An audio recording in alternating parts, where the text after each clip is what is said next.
Okay, let's look at buffer stocks. We'll go back a little bit first and just link in what strategy they are trying to solve, and that is primary dependence, but also linked to the volatility of commodity prices, and also a lack of foreign exchange of the government. So three very closely related problems for Ethiopia.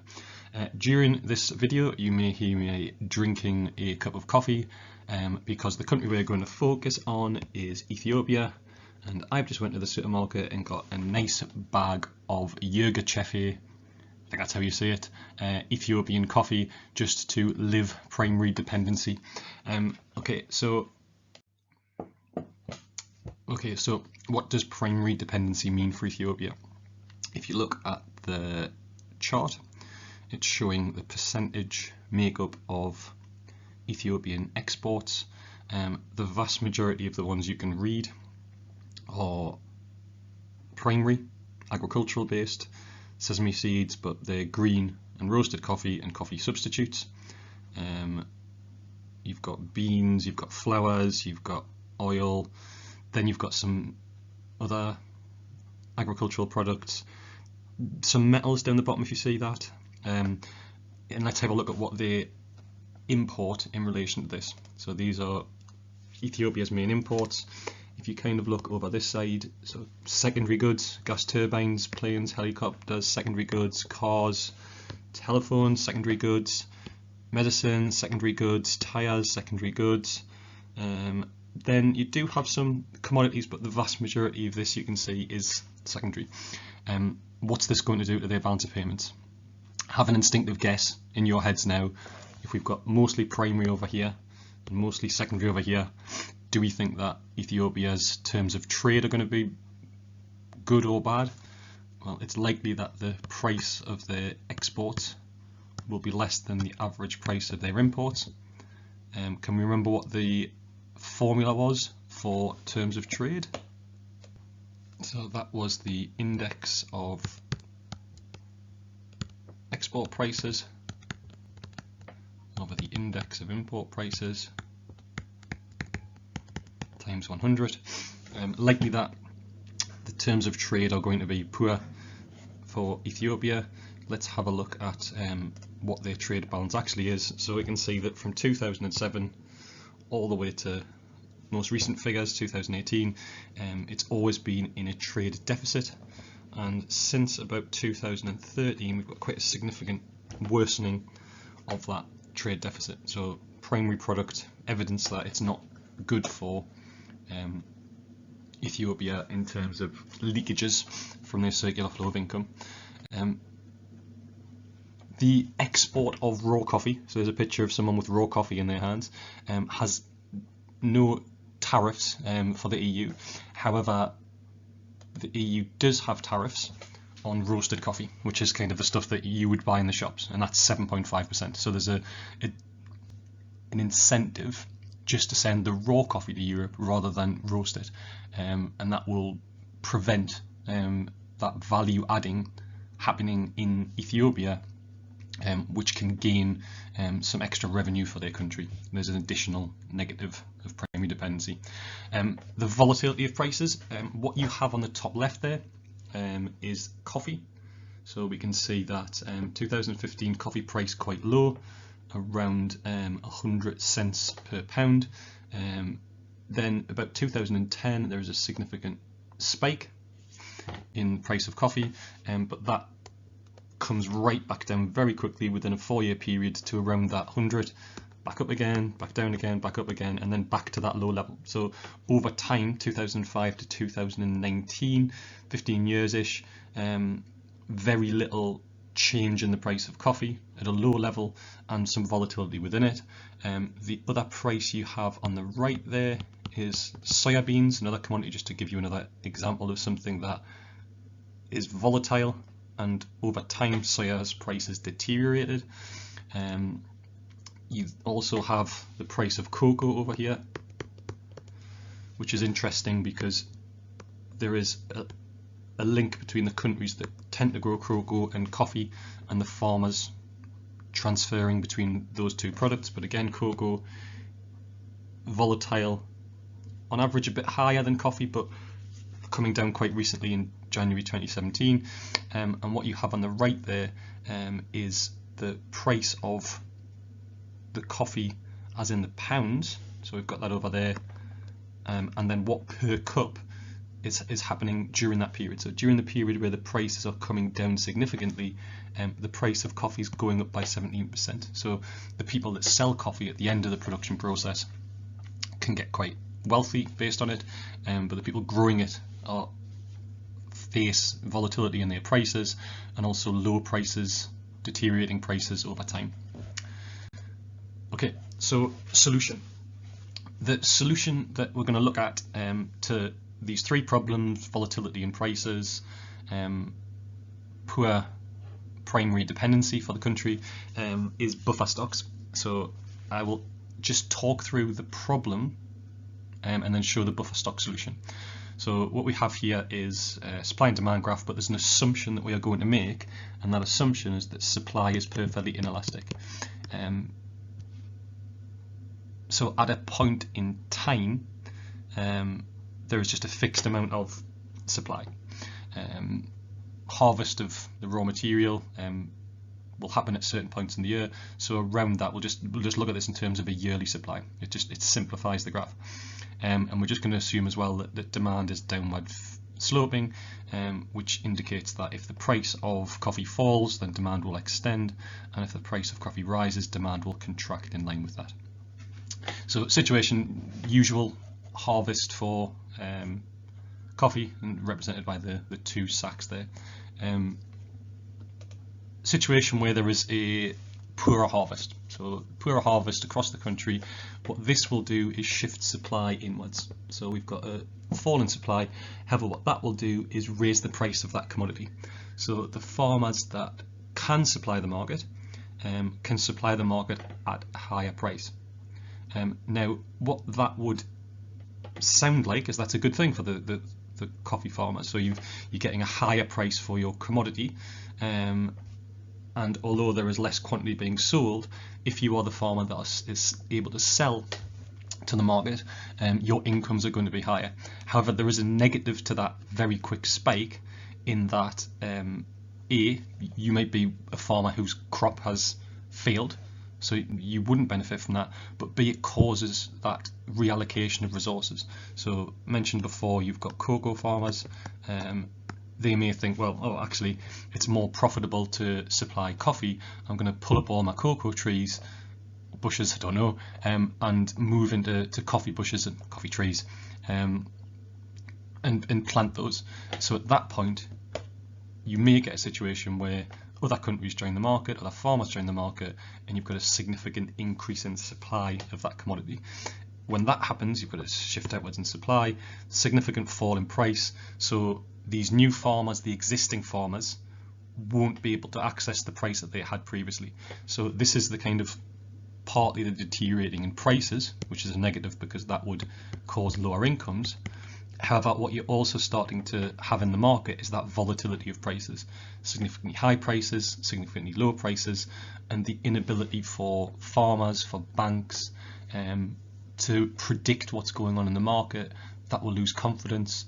You'll have a volatility in incomes for the farmers, so they'll be unable to send children to school, they'll be unable to buy healthcare, they will be unable to get a loan because their incomes will be unstable to pay that loan back. So the solution to that, this is the buffer stock. The graph itself, kind of leaving the demand on, we're leaving the three supplies on, the shift outwards, the shift inwards, and we've got the kind of original equilibrium in there. What we are going to add is the maximum and the minimum price. So it has both parts, a maximum minimum price, and what we are going to try to do is keep the price in between that maximum and that minimum. So this is the stabilizing part. This is different to when we do the maximum minimum prices as separate regulations, because the maximum price here is the ceiling. We don't want the price to rise above this, and the minimum price here is the floor. We don't want it to fall below this. What this means is that the government, or whoever sets up the buffer stock scheme, has to buy up the spare supply between 4 and 5. So like 5 minus 4 or Q2 minus Q3, this is the government buying. So they buy up the surplus stock at this point, and that takes it out of the market, and that brings the price up to the minimum. So that's the little label that needs to be at the bottom there, a buy for the quantity between those two parts. That then goes into the buffer. So this is the buying of the raw materials is the buffer.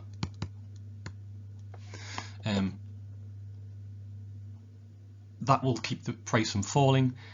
Equally, where the harvest is good, so if it was to shift towards, if the harvest was bad, and that's where it was shifting towards S1, that's where the price would rise too high.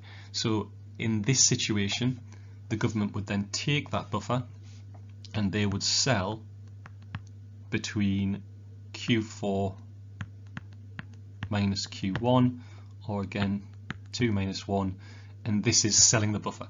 So the buffer is created over here when the times are good, when it's shifted towards S2, and then you sell when the times are bad or when the harvest falls to prevent the price from rising.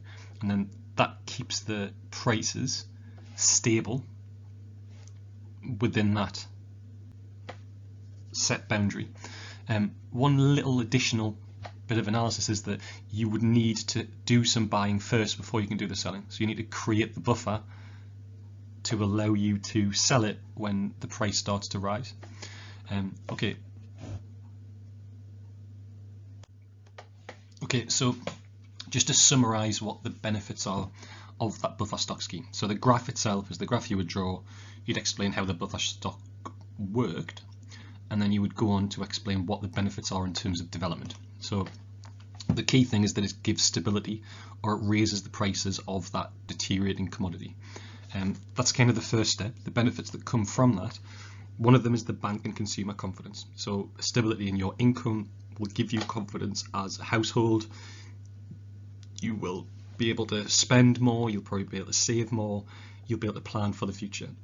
The confidence that you get from the bank is that they can see that your incomes are stable.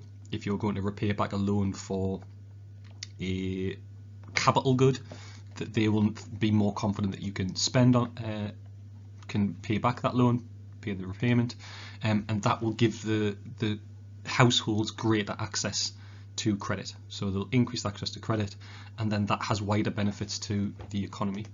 The income itself will allow a household to potentially spend on education and health. It will mean that children don't necessarily need to work at the same time as their parents, so it frees them up to break the poverty trap. And it will also improve the terms of trade and the balance of payments. One thing that the buffer stock scheme does need is it needs international cooperation. So Ethiopia, primarily dependent in coffee, it would need a significant amount of the rest of the world to also take part in this to maintain the price. So you'd also need Brazil, you'd probably also need some countries in Southeast Asia who all grow coffee to be part of the scheme. And that would internationally raise the price of coffee, and that would, for Ethiopia specifically, raise the average price of their exports. This does create some limitations. So in terms of that strategy, if you need multiple countries to be part of it, you are agreeing to fix a price, and it's essentially game theory. So you're agreeing to fix a price, it's collusion, it's colluding to fix a price of a commodity. So it is the maxi-max strategy you are trying to follow, that you all restrict supply, and through restricting supply you maintain a price, or you use the buffer to kind of stop the price going too high. What you will get, though, is you can potentially get is one country following the dominant strategy. So knowing that they will buy up the commodity if you sell. So you can almost take advantage of them buying up the commodity if you've overproduced it, and then that will kind of get more revenue for your country at the expense of theirs.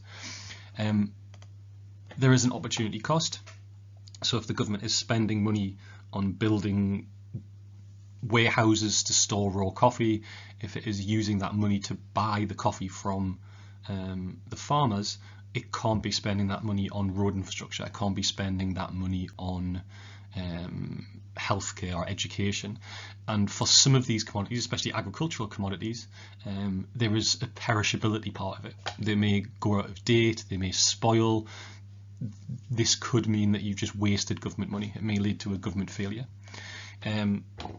And also, when a government intervenes in a market such as this, it could lead to a misallocation of resources. So the buffer stock can sometimes be seen as a subsidy. You are paying money to farmers to effectively overproduce. So if you are told that whatever you produce, we are going to buy up because that will maintain the price of coffee, you will get farmers switching from cocoa to coffee. You will get farmers switching from wheat to coffee. So wheat might be a staple of that country that your citizens themselves currently eat, but the switch to coffee for something to export, because you know you are going to get paid regardless of what you produce, can misallocate resources. So you can end up with oversupply, and that in itself can break the system. So the dominant strategy and the misallocation can break the buffer stock system. The opportunity cost is more of a wider negative on development because the government can't do other things with that money. Okay, this is just an opportunity for you to try and draw the graph again. So that's the basic part of the graph, that's the starter. Pause the video now, get a bit of paper and try to draw the graph. If you can't do it 100%, fine, do it again. Keep doing it 2 or 3 times, 4 or 5 times, 7 or 8 times, however long it takes to try and get that graph correct. And what you will notice is every time you redo it, you will get better at the graph.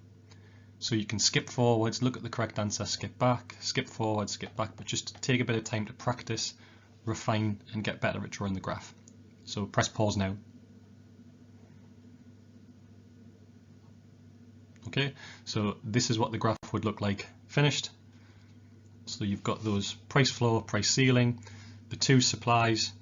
The key thing to check on your graph is that you've got, you see this looks a bit like a little triangle here, but that there is within that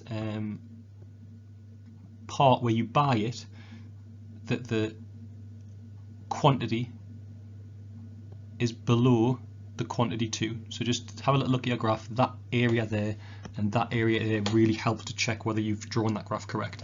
That where you are selling it, if you didn't sell it, the price would go up to this equilibrium here, and if you didn't buy it,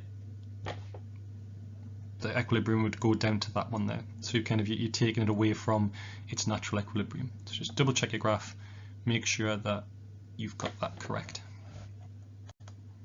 Okay, one last little thing just to how you could use this. So the increase in incomes that are given by the buffer stock, so linking it back to Harrod-Domar, that higher income could allow domestically there to be more saving, and that greater saving would create greater funds for investment, and those greater funds for investment follow around the model. Another way you could use it to apply to Harrod-Domar model is, regardless of the saving, if it is that the banks aren't lending because of the lack of stability, that in itself would make banks more willing to lend. So what you've given because of the stability is an increase in the willingness of banks to lend to people, and that increases investment, that increases capital accumulation. It would allow farmers to reduce the number of people, so the number of farmers needed to create these crops. If you buy a tractor or if you buy some machinery to help out on the farm, and that in itself could lead to industrialization, which would be the Lewis model. So the capital accumulation would allow industrialization.